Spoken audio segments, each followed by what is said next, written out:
Good afternoon, Yeladim, and welcome back for more Children's Torah Stories. Do you remember what we learnt about last time? We have Eliyahu Hanavi, and he is fighting against the bad pretend Nevi'im, the ones that Hashem doesn't speak to. They pretend that idols talk to them. Do idols really talk to them, Yeladim? No way. They just making it up. Idols are just statues. But they were pretending, the idol tells us what to do. The idol tells us what to do. And they were making up all kinds of silly things like that.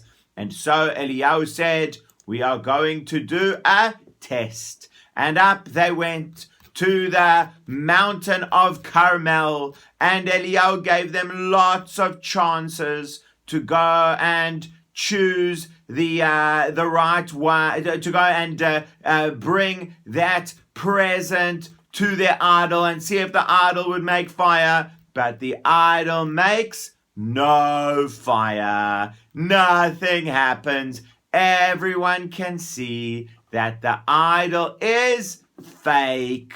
And then Eliyahu was teasing them. Do you remember what he was saying? He was saying, why isn't your idol making fire come down? Maybe your idol can't hear you. Maybe you need to talk louder to your idol. Maybe he's sleeping. He's geschlafen.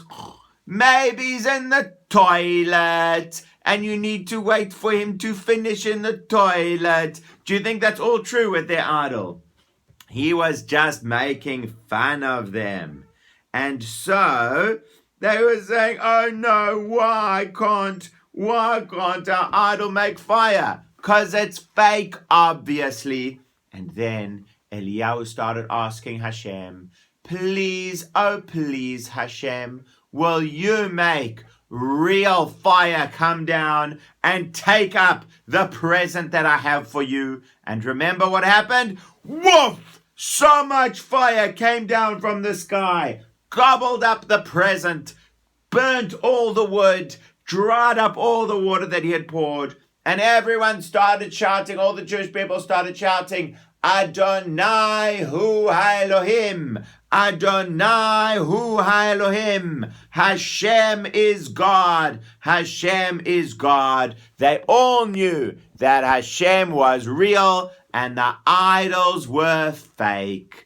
And Eliyahu turned to King Achav and he said, now King Achav, now you will see there will be rain. Now there will be rain because the Jewish people have realized that it is Hashem.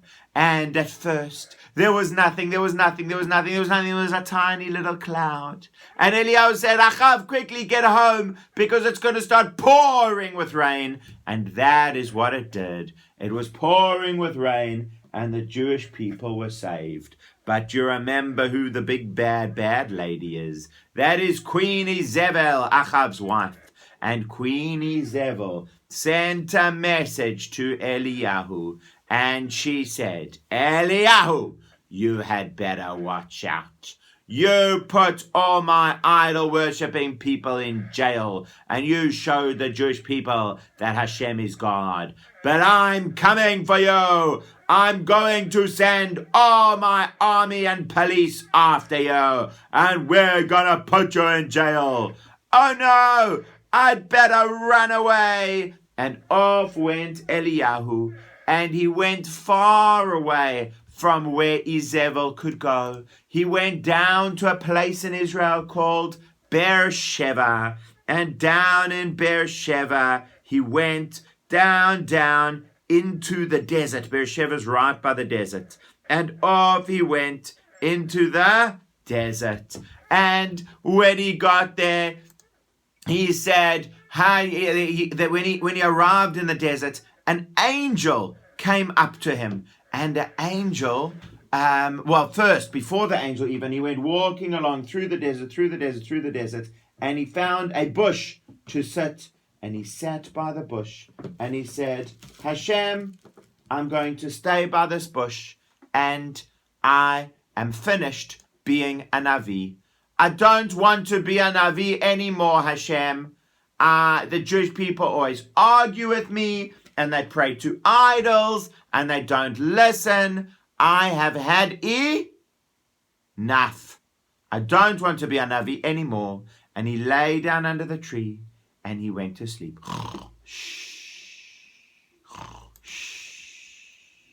While he was sleeping, an angel came and touched him and said, Eliyahu, get up and eat. And he looked around, and there was a roll and a jar of water.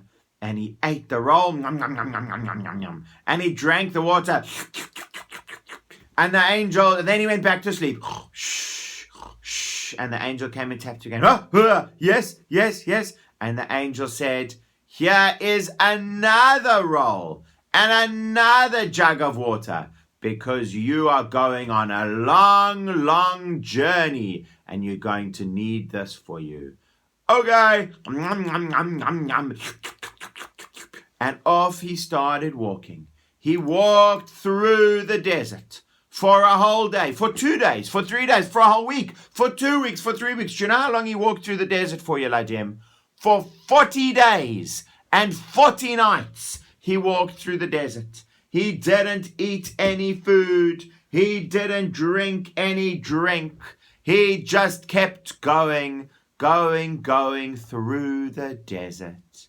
And it was the special food that he ate, that roll, those rolls and that water, that gave him the energy. After 40 days and 40 nights walking through the desert, he came to a special mountain. Can you guess which mountain it was? I will give you a clue.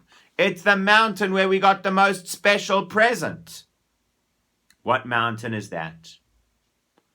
Har Sinai. That is right. He arrived at Har Sinai, and he went up Har Sinai, up, and he went into a cave on Har Sinai, and he went to sleep. And while he was sleeping, Hashem came to talk to him. And Hashem said, Eliyahu, why did you come here? And Eliyahu said, Hashem, I have tried so hard to teach the Jewish people about you, but they haven't listened. They prayed to idols. They chase after the Nevi'im to put them in jail. I'm the last one left, and they want to put me in jail as well. I can't do it anymore. Hashem says, Eliyahu, come up to the top of the mountain. There is something that I want you to see. And Eliyahu goes up to the top of the mountain. And Hashem says, okay, Eliyahu, I am going to come to you, but you must realize where I am and where I am not. The first thing I'm going to make is a wind. Yeladim in Cape Town, you know the big winds we had last week before Sukkot? It was even stronger than that. Such a strong wind. If this was in Cape Town, it would be shattering windows. It would be uprooting trees. It would be knocking roofs off buildings. This was such a hectic wind. Whoosh, came blowing like crazy. But Hashem was not in the wind. Then after the wind came an earthquake. The whole ground started shaking like crazy because of this earthquake. But Hashem was not in the earthquake. Then after the earthquake came a fire. Sizzle, sizzle, fire all around. Burning on fire, crackling everywhere. Hashem was not in the fire. And then after the fire came a quiet sound. Came such a quiet sound. I wonder what it even heard like that, what it sounded like, that quiet sound. I don't know what it really sounded like. I can tell you what I think it sounded like. You want to know what I think? I think it sounded like this.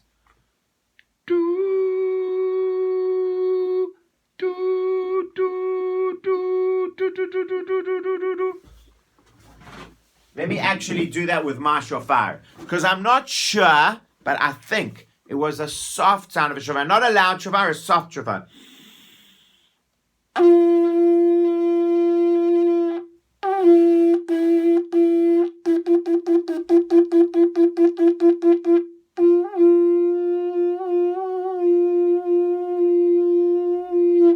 Soft, quiet sound. And you know, Hashem was in that soft, quiet sound. And then Hashem said, "Why are you here, Eliyahu?" And Eliyahu said the same thing as before. "Hashem, the Jewish people aren't listening. I've tried so hard. I keep telling them that they've got to listen, but they are chasing after the Nevi'im and putting them in jail, and I'm the only one left, and they want to put me in jail as well. I can't take it anymore." And Hashem said, "Okay, Eliyahu, you don't have to carry on as the Navi anymore. We will find somebody else to be the Navi. The person you will find will be called Elisha. Go and find Elisha and make him the Navi instead of you. And then also, I have had enough of Achav. Achav has not done a good job as the king. He's been pretty terrible. He got the Jewish people to pray to idols and all things like that, and him and Izebel are very, very bad. I want somebody new to be the king. His name is Yehu. Go and find Yehu and tell him that he must be the new king of Israel, of the northern part of the Jewish people. And finally, I want a new king of Aram. Aram is a country next to Israel, where Syria is today. I want you to get there and make a new king called Chazael. And Chazael will be the king of Aram. And Eliyahu, you will have your wish. You do not need to carry on as the Navi." And off went Eliyahu, and he came walking past where Elisha lived. And Elisha, let me find Elisha. Elisha, where are you? Here he is. Hello, Elisha. Hi, Yeladim. Nice to see you all. I'm Elisha. Elisha, how delightful to meet you. Elisha was busy working in his farm. Elisha was a farmer, and he was with his bulls, his oxen, busy working on the farm, working. Eliyahu came up to him, took off Eliyahu's jacket, threw it onto Elisha and said, "You're the Navi now, bye." And off he went. And Elisha said, wait, Eliyahu, let me come after you. Yeah, if you want to. Okay, wait, let me just say goodbye to my mom and dad first. Okay, if you want to. Okay, I'm just going to say goodbye to them and then I'm coming. And quickly he ran off and he gave some presents to the people around him. And he said goodbye to his mom and dad. And then he said, okay, Eliyahu, please teach me how to be a Navi. Okay. And off the two of them went. Eliyahu was not going to be the Navi for much longer. He was just going to teach Elisha how to do it. Elisha was going to be the new Navi. And Chazael was going to be the new king of Aram. And Yehu was going to be the new king of Israel. Well, it's very interesting what all of them did and what happened next, Yeladim. But I will tell you that tomorrow. Bye.